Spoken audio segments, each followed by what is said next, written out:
पण अशा महिला आयोगाच्या ज्या अध्यक्ष आहेत त्यांनी काय म्हटलं हे ऐकून मी आत्ताच माध्यमांना त्याचा एक व्हिडिओ दिलाय. तो व्हिडिओ कृपया प्ले करा.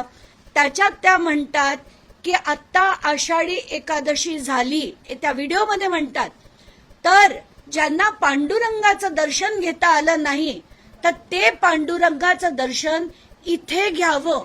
आणि या व्यक्तींना ते पांडुरंगाशी कंप्लेंट करतात. हे मला अतिशय शॉकिंग वाटतंय.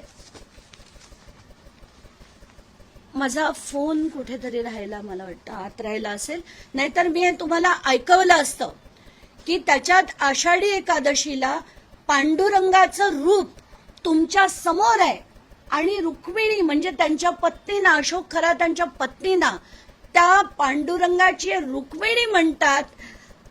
थर्ड क्लास रुपाली चाकणकर, म्हणजे मला ना सौम्य शब्द आता वापरता येणार नाही तुमच्यासाठी. तुम्ही थर्ड क्लास आहात.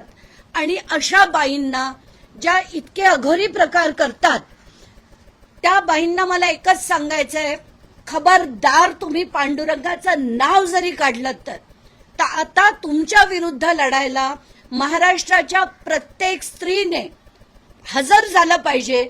आणि जर येत्या 24 तासाच्या आत मुख्यमंत्र्यांनी यांचा राजीनामा घेतला नाही तर मी आव्हान करेन सगळ्या जनतेतल्या सगळ्या महिलांना की अशी जर महिला आयोगाचे अध्यक्ष असेल आणि त्या जर असा उदो एका व्यक्तीचा करत असतील तर महिलांना सुद्धा असं वाटेल की नाही, हा माणूस चांगला असेल, कदाचित यांच्याकडे जाण्यात काही गैर नाही. आणि अशात या असंख्य महिला अडकल्या असतील आणि ह्याचा दोष हा याच महिलांना म्हणजे रुपाली चाकणकरांना दिला पाहिजे. यांना 24 तासात बडतर्फ करा, राजीनामा नाही, बडतर्फ करा, नाहीतर आम्ही आव्हान करू तारीख आणि वेळ देऊन. महाराष्ट्राच्या सगळ्या महिला नेत्यांना मी विनंती करेन की यांच्या विरुद्ध आपण एक मोठं आंदोलन केलं पाहिजे.